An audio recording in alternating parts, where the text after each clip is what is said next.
Montgomery stood on the ridge as autumn winds swept across his newest acquisition. The western parcel stretched toward distant mountains, vast and promising, golden in the late afternoon light. Below, the frontier town buzzed with news of his latest deal, the largest of his career. He was the territory's premier land speculator. While others hesitated, he moved. While they deliberated, he claimed. His fortune had been built on instinct and bold action, turning frontier dirt into gold. This parcel would cement his legacy. The land looked perfect. Open grassland, accessible terrain, ready for commercial development. He'd planned warehouses, a rail spur, facilities that would transform this stretch of territory. Engineers had approved every detail. Investors competed for shares. The town celebrated his vision. But something nagged at him. Montgomery knelt, scooped a handful of soil. It crumbled too easily in his palm, the color slightly off. Water pooled in odd depressions across the parcel, dark patches where the ground seemed softer. He'd noticed these details during his first survey, but dismissed them as minor irregularities. Every land deal had quirks. Success came from seeing past obstacles to potential. He crushed the soil between his fingers, watching it powder and fall. For a moment, doubt whispered. Then he straightened, brushed his hands clean. Engineers knew their business. The deal was sound. This was just nervousness before a major commitment, natural for any businessman. The town below prepared for the celebration at the land office. Music drifted up on the wind. Montgomery descended the ridge, his boots crunching dry grass. By the time he reached the valley floor, he'd forgotten the crumbling soil. He had an empire to expand. The land office glowed with lamplight and cigar smoke when he entered. Men clapped his shoulders, raised glasses to his success. This was his world, masculine confidence, bold vision, the rewards of taking risks others feared. He accepted their toasts with practiced humility that barely masked his pride. "Biggest deal in territory history," someone proclaimed. "Montgomery knows land better than any man alive," another agreed. He smiled, comfortable in their certainty. His pattern had never failed. Trust instinct, ignore caution, move fast. That approach had built everything he owned.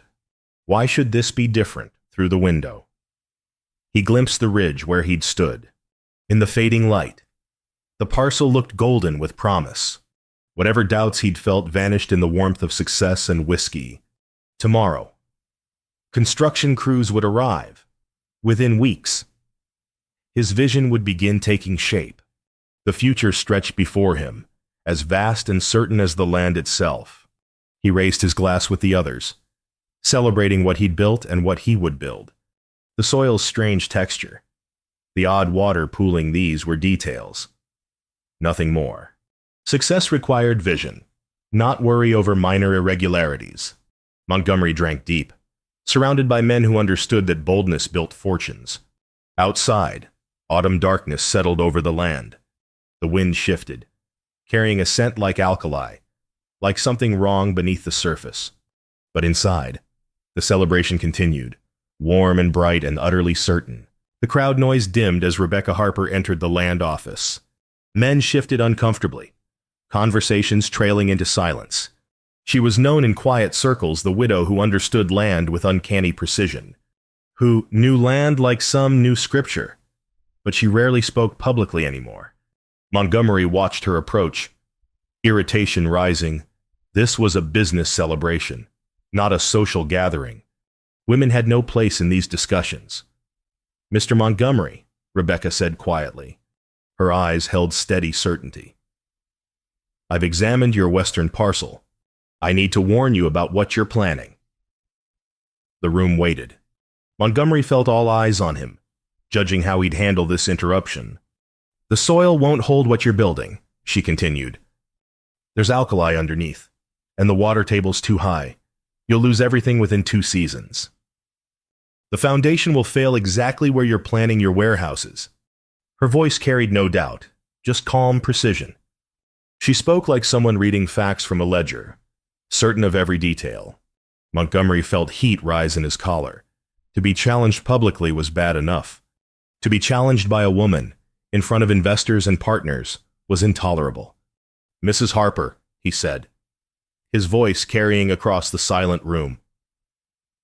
"Women don't understand business. Perhaps you should concern yourself with your garden rather than men's affairs." Laughter rippled through the crowd, uncertain at first, then growing bolder. Men nodded, relieved to have the social order restored. A few looked uncomfortable, but none contradicted him. Rebecca didn't flinch. She didn't defend herself or argue. She simply held his gaze for a long moment, her eyes reflecting something that looked like pity. Then she nodded once and turned toward the door. "The offer stands," she said without looking back. "If you want to discuss the geological survey before you commit, I'm available." Then she was gone, leaving only uncomfortable silence in her wake. "Well handled," someone said, clapping Montgomery's shoulder. The celebration resumed, but the energy felt forced now, as if everyone was trying too hard to forget what had happened. Montgomery drained his whiskey, pushing away the nagging discomfort. He'd built his fortune on exactly this kind of decisive action, ignoring fearful voices, trusting his own judgment. Every successful man in this room operated the same way. But later, leaving the land office, he glimpsed Rebecca through a window.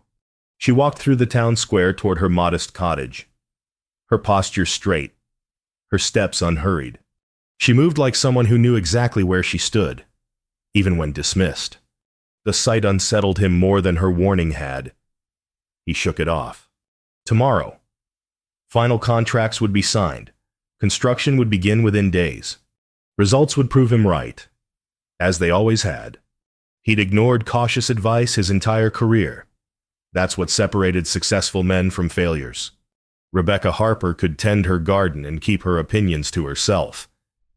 He had an empire to build, but walking home through autumn darkness. Montgomery couldn't quite shake the memory of her eyes. Not angry or defensive, just certain. Absolutely, unshakably certain, like she knew something he didn't. He dismissed the thought before it could take root. Women didn't understand business. Everyone knew that. This was just another voice of caution to be ignored on the path to success. Still, her words echoed, "The soil won't hold." Montgomery walked faster, as if he could outpace the doubt. Morning light streamed through Montgomery's office window as he reviewed the final contracts. Investors' signatures covered the pages, each name representing money and trust placed in his vision. This was the moment he'd worked toward the commitment that would define his legacy. He lifted his pen, then paused. Memories surfaced unbidden. His father, ruined by listening to weak advice. The old man's bitterness about being too cautious, too willing to hear doubt. Montgomery had learned from that failure. Success required boldness, required dismissing fearful voices that held men back. Every fortune in the territory had been built this way: risk, action, confidence. Not hand-wringing over soil samples and water tables. Rebecca Harper's warning nagged at him anyway. Something about her certainty, the precision of her predictions. But he'd already made his position public. To hesitate now would look like weakness, like he'd been swayed by a woman's opinion. His reputation depended on unwavering confidence. Montgomery signed his name with decisive strokes. The contracts were done. Construction crews would arrive tomorrow. Investors expected progress reports within weeks. There was no turning back now, and he didn't want to turn back. This parcel would prove his instincts right, would silence every cautious voice that had ever counseled delay. Through his window, he could see Rebecca's cottage in the distance. She worked in her garden, hands in soil, moving with patient care. The sight irritated him. Such small ambitions, such limited vision. She tended a modest plot while he shaped the territory's future. The contrast felt like vindication. He was building something that mattered. She was just a widow with a garden. But then he remembered her late husband, the stories he'd half forgotten. George Harper had been a geologist. Someone whispered, worked for mining companies, railroads, assessing land before major investments. Had he taught her? Was that where her certainty came from? Montgomery pushed the thought away. Even if true, what did it matter? Women couldn't understand the complexities of commercial development. A few seasons helping a husband didn't make someone an expert. He gathered the contracts, preparing to file them, final and binding. His largest investment, his greatest vision, his legacy in ink and signature, outside. Construction wagons rolled into town. Men gathered at the site, ready to begin work. The town celebrated his boldness while Rebecca tended her quiet garden, her warnings already fading into the noise of progress. Montgomery felt the satisfaction of commitment made, of action taken, while others debated. This was who he was, a man who moved forward while the cautious stood still. By evening, foundation stakes marked the parcel where warehouses would rise. The crew foreman reported enthusiastically about timeline and progress. Everything was proceeding exactly as planned. Montgomery toasted the beginning with his partners. Through the window, Rebecca's lamp glowed in her cottage. She was probably reading, or preserving autumn vegetables, or doing whatever widows did with their quiet evenings. He turned his back on that distant light.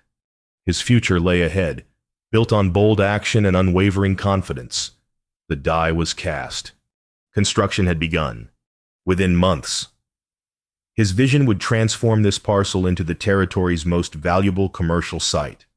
Rebecca Harper's warning became just another cautious voice he'd successfully ignored. Another obstacle overcome on the path to greatness. He had no way of knowing it was already too late. Spring construction began with optimism that lasted exactly 3 weeks. The first foundation trench revealed soil that didn't match the survey reports. Workers hit water where engineers said there'd be none. Soft ground where they'd promised solid earth. The foreman reported these as minor setbacks. Easily corrected, Montgomery authorized the changes. Every project had unexpected challenges. Success meant adapting, not panicking. But the problems multiplied. Foundations sank unevenly overnight, requiring complete reconstruction. Water seeped through carefully prepared drainage systems, flooding excavations faster than pumps could clear them. Structures settled wrong, tilting at angles that made construction impossible until everything was releveled. Each problem had a technical explanation. Each solution required more money. Montgomery stood in the construction site, watching workers struggle with yet another collapsed trench. Water pooled at the bottom, dark and mineral-heavy. The smell reminded him of something alkali. Maybe the same scent he'd dismissed on the ridge months ago.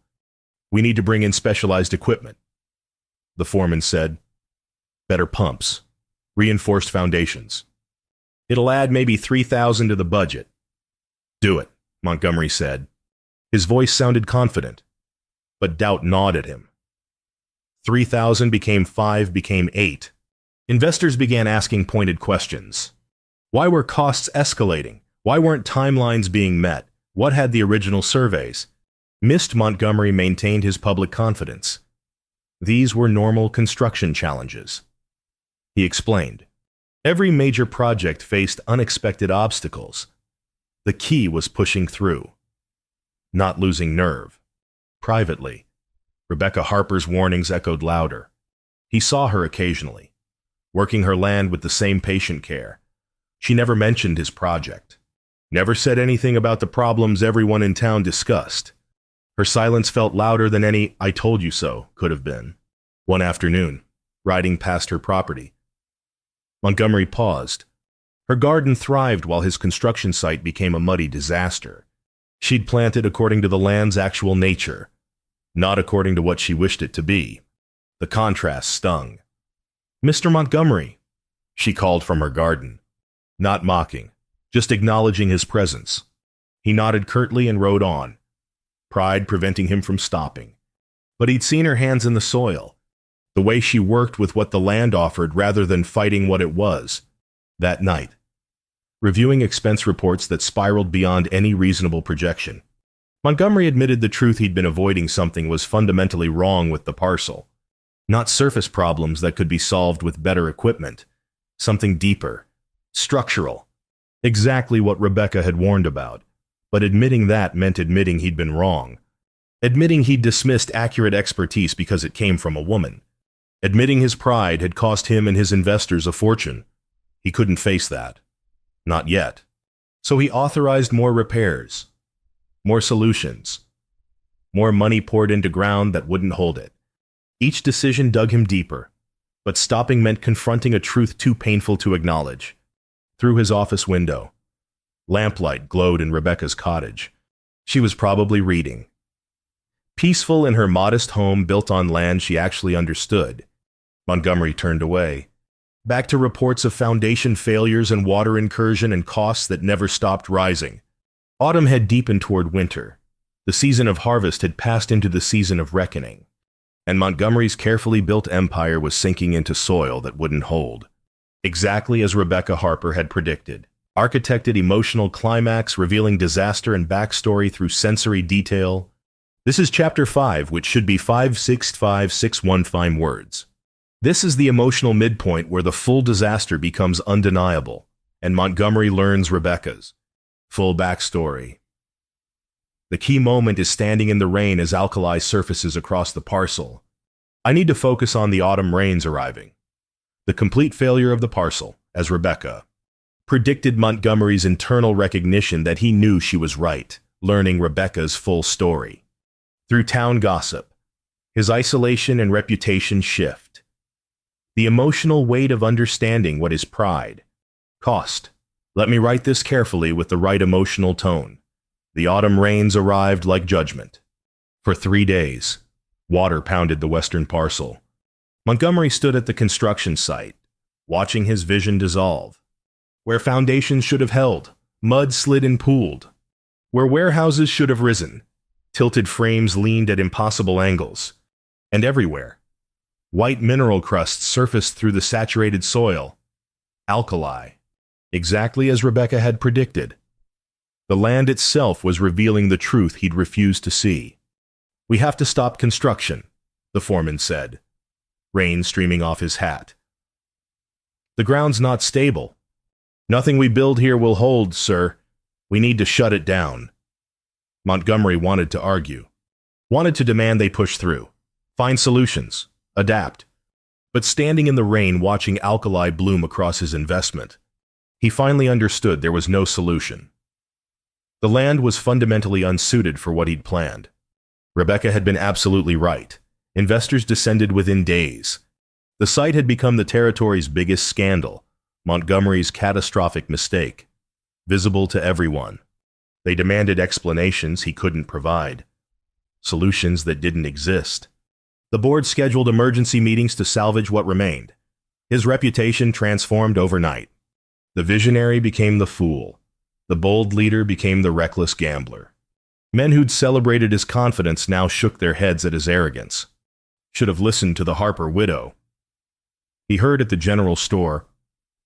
She tried to warn him, but he was too proud to hear it from a woman. The words followed him everywhere. His humiliation was complete and public, alone in his office. Montgomery faced the truth he'd been avoiding. He'd known something was wrong. That first day on the ridge, holding crumbling soil, seeing water pool where it shouldn't, his instinct had whispered warnings. Rebecca's assessment had resonated with what he'd already sensed, but he'd buried that knowledge beneath pride and cultural certainty that women couldn't understand real business. The cost of that dismissal now threatened everything he'd built over decades. At the saloon, he overheard the conversation that completed his education. "Rebecca Harper knows land better than any man in the territory," old Jacob was saying. "Her husband George taught her everything before he died. They worked together for mining companies, railroads, big investors. She did the geological assessments while he handled the official reports. After he passed, she tried to continue the work, but no one would hire a woman. So she retreated to that cottage and her garden. Shame," someone replied. "Woman that knowledgeable. Wasted. Not wasted, just ignored." Like Montgomery ignored her warning about that parcel. George Harper would have said exactly what she said: alkali subsurface, high water table, unstable for commercial development. But Montgomery heard it from her and dismissed it because she's a woman. Montgomery left without finishing his drink. Back at the construction site, he watched workers salvage what equipment they could from the mud. Months of work, hundreds of thousands of dollars. Investors' trust all sinking into ground that wouldn't hold. He'd lost a fortune because he'd been too proud to listen to someone who actually knew what she was talking about, because her expertise came wrapped in a woman's voice instead of a man's authority. The rain continued, washing alkali to the surface and spreading white stains. The land was telling the truth it had always held, the truth Rebecca had tried to share. Montgomery stood in the downpour, watching his empire crumble, finally understanding the full measure of his prideful blindness. The warehouse collapse happened on a Tuesday morning. Montgomery wasn't there when the timber framework gave way, but he heard the crash from his office 2 blocks distant. The sound of splintering wood, the shouts of workers scrambling clear, then silence that felt heavier than the noise. He ran to the site, heart pounding with dread. Workers stood in shocked clusters, staring at twisted beams and shattered plans. The main warehouse structure had simply folded into the saturated ground, its weight too much for foundations that had never been adequate. "Anyone hurt?" Montgomery shouted. "No, sir," the foreman called back. "We'd just called lunch break. If this had happened 10 minutes earlier..." He didn't finish. Didn't need to. Montgomery stared at the wreckage. No injuries. Thank God. But the financial damage was total and final. Insurance wouldn't cover failures caused by unsuitable land selection. Investors would demand accountability. Lawsuits were already being prepared. Everything was gone. Within days, the board delivered their verdict: immediate liquidation of remaining assets to minimize losses. Montgomery's other holdings would be sold to satisfy debts. His reputation was destroyed. Bankruptcy proceedings would begin by month's end. The same men who'd toasted his boldness now crossed the street to avoid speaking to him. At the land office, conversation stopped when he entered. The territory's premier speculator had become its most public failure. Montgomery, someone said at the saloon. The Harper widow told him straight what would happen. But he was too proud to listen to a woman. Lost everything because he couldn't admit she might know something he didn't. The words followed him everywhere. His humiliation was complete, not just financial ruin, but public acknowledgement that he'd been warned, had dismissed accurate expertise, had brought disaster on himself through sheer arrogance. He was alone in his office late one afternoon, inventorying what little remained, when Rebecca appeared at his door. She carried a basket of preserves autumn vegetables she'd put up, jams from her garden fruit, an old frontier custom, bringing food to those facing hard times. "Mrs. Harper," he said stiffly. "Mr. Montgomery." She set the basket on his desk. Her eyes held no triumph, no vindication, just quiet compassion that made his shame burn hotter. "I'm not here to say I told you so," she said gently. "That serves no purpose now. Then why come..."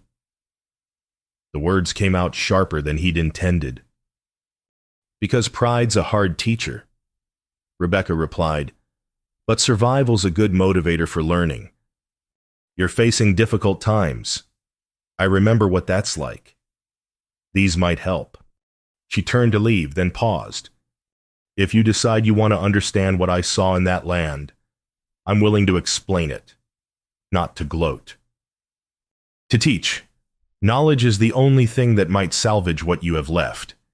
Then she was gone, leaving only the basket and the scent of preserved autumn. Montgomery stood alone, surrounded by the wreckage of his pride, her grace wounded deeper than any mockery could have. She'd been right, had tried to warn him, had been publicly dismissed, and still offered help without a trace of vindication. He opened one of the jars, peach preserves, golden and perfect, the product of someone who understood how to work with what the land actually offered, not what she wished it would be. Outside his window, the western parcel sat abandoned, white alkali stains spreading across its surface like a map of his failure. Rebecca's cottage glowed with lamplight in the distance, peaceful and enduring. Montgomery faced the choice that would define the rest of his life: disappear in shame, or rebuild from the ground truth he'd refused to see. Pride warred with survival. Ego fought wisdom. Cultural conditioning wrestled with desperate need. The battle had only just begun. 3 nights. Montgomery didn't sleep. He sat in his near-empty office, reviewing what remained a few salvageable parcels away from the disaster site. Some equipment not yet seized, his tarnished name, not much to rebuild an empire, barely enough to survive. The numbers told a brutal story. Even careful management of remaining assets wouldn't restore what he'd lost. He needed something more knowledge he didn't possess, expertise he'd spent a lifetime dismissing. Rebecca's offer echoed, "If you decide you want to understand what I saw in that land, I'm willing to explain it." He'd ignored her warning and lost a fortune. What would happen if he actually listened? The question terrified him. Not just asking for help, but asking it from someone he'd publicly humiliated. From a woman he'd dismissed with cutting words in front of the entire territory's business community. The apology required would cost every shred of remaining pride. But pride was all he had left to lose. Everything else was already gone. Montgomery stood, paced his office. Through the window, lamplight glowed in Rebecca's cottage. She was probably reading, or working on her precise land journals, or doing whatever someone did who actually understood the ground beneath their feet. The image of her hands in soil surfaced patient, knowledgeable, certain. She'd built something modest but real, while he'd built something grand but false. Her garden thrived. His warehouses collapsed. He thought of his father, ruined by listening to weak advice. But maybe his father's mistake hadn't been listening. Maybe it had been listening to the wrong voices. Maybe wisdom didn't come wrapped in masculine confidence. Maybe it came from whoever actually knew what they were talking about. Regardless of gender, the realization felt like vertigo. Montgomery grabbed his coat and hat. Autumn darkness had fallen, cold and sharp. He walked through town toward Rebecca's cottage, each step costing him something. Men who saw him looked away. Women whispered. Everyone knew where he was going, what it meant. At her door, he stood frozen. Pride made one final stand, screaming that this was weakness, that real men didn't ask women for help, that he'd be a laughingstock. Then he remembered the warehouse collapse, the white alkali stains, the investor's fury, the complete and total ruin of everything he'd built through prideful certainty. He knocked.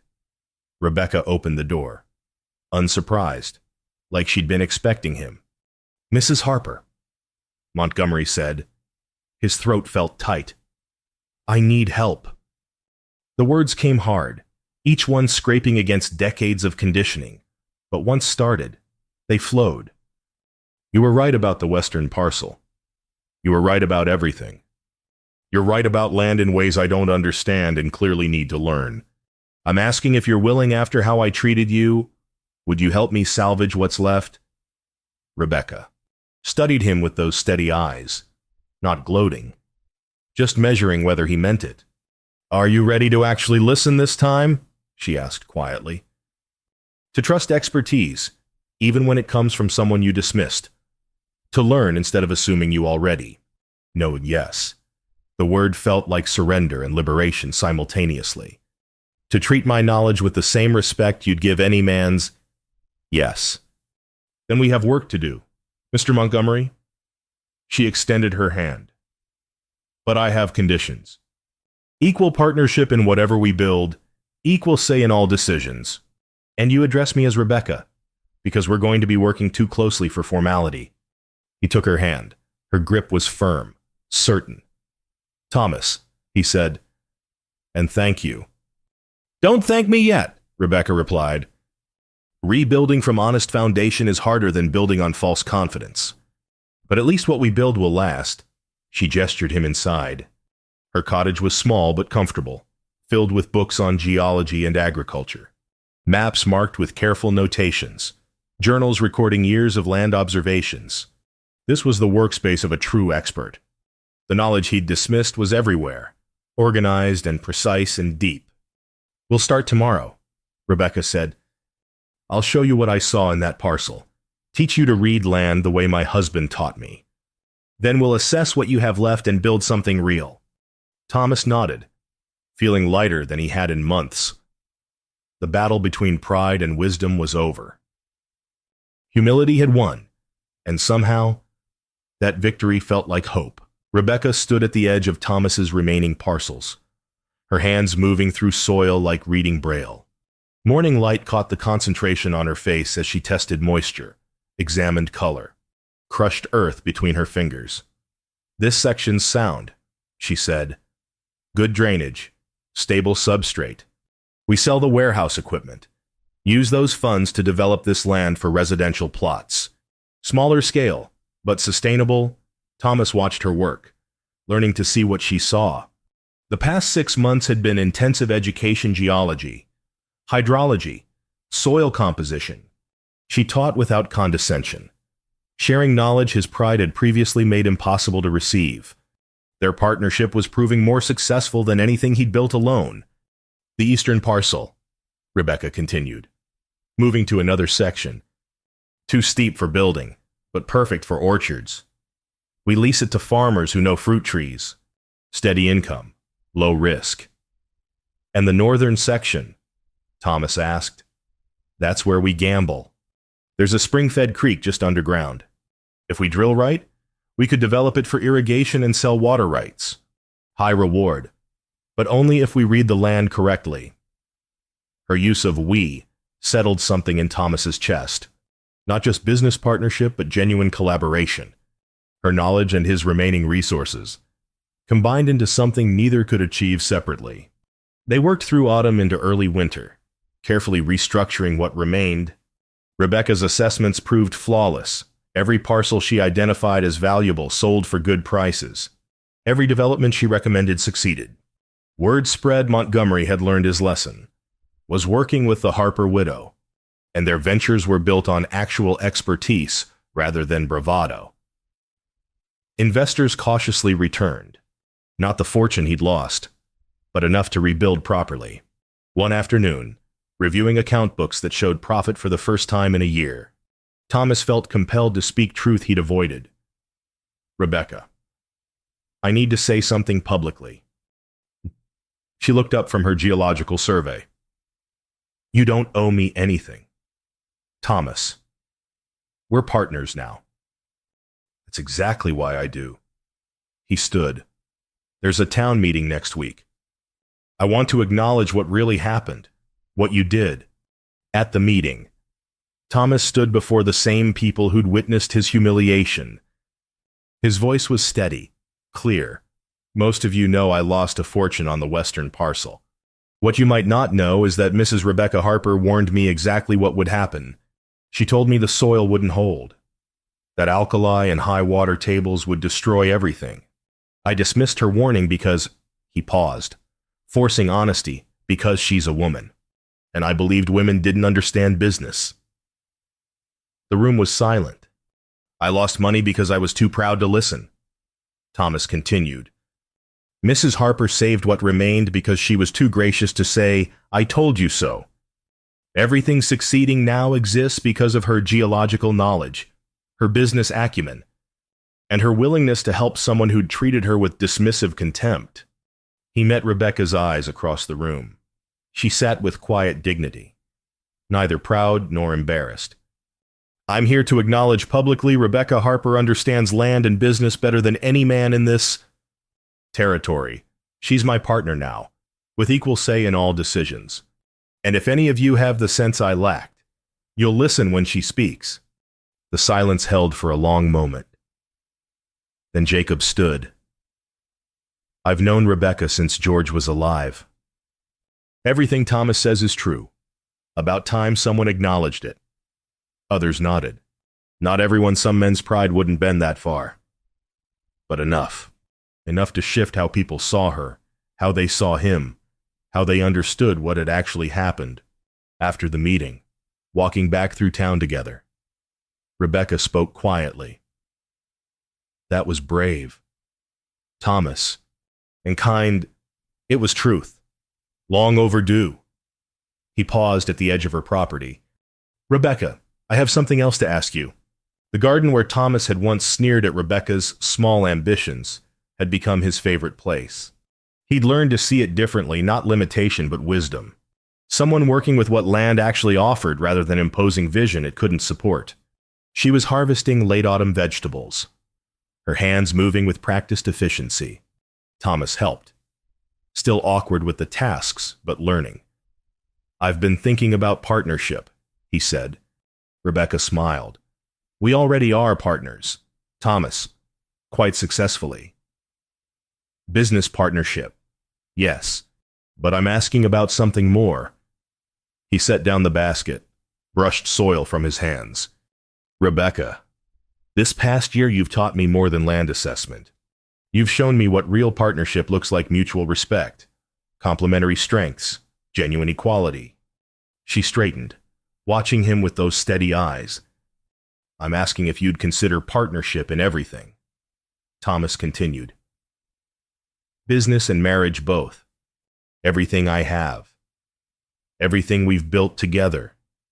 Everything we could build going forward as true partners." Rebecca was quiet for a long moment.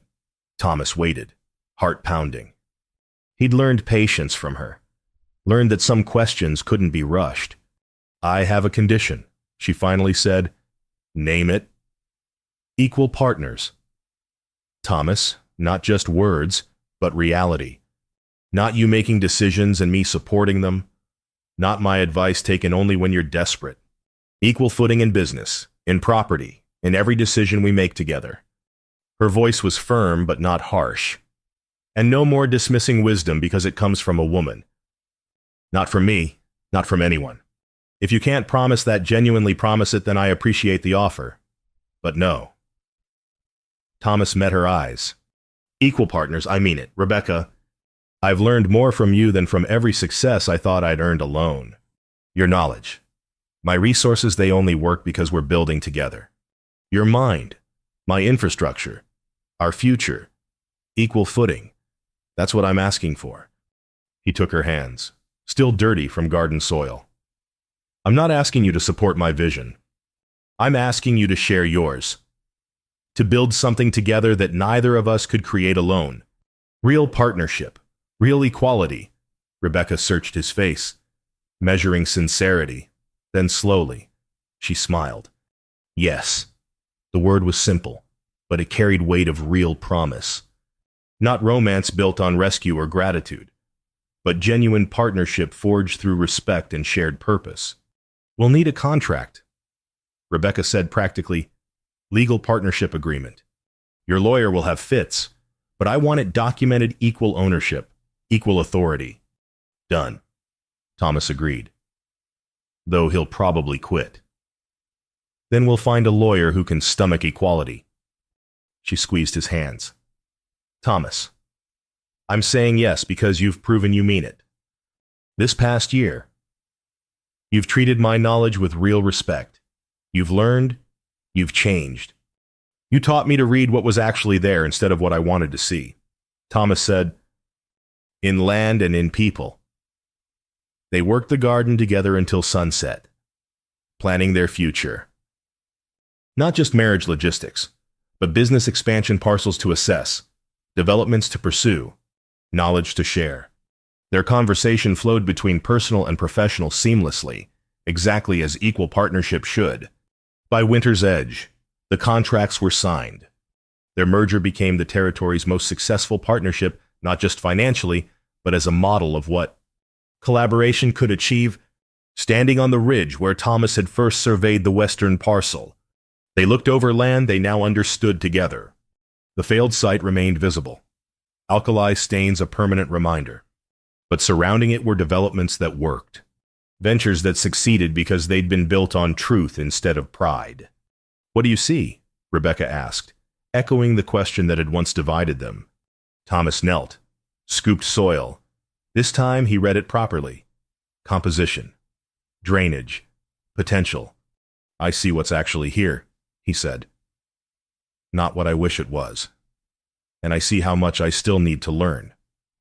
Rebecca joined him, her hand covering his in the earth. "That's what I see too. Honest foundation. Real possibility, and someone who finally learned that wisdom has no gender." They stood together, equal partners on equal ground. The autumn wind carried sense of harvest and possibility. Behind them, The town that had witnessed his prideful dismissal and her gracious redemption now saw something different. Two people building something better than either could have built alone. Thomas's fortune had been rebuilt smaller than before, but sustainable.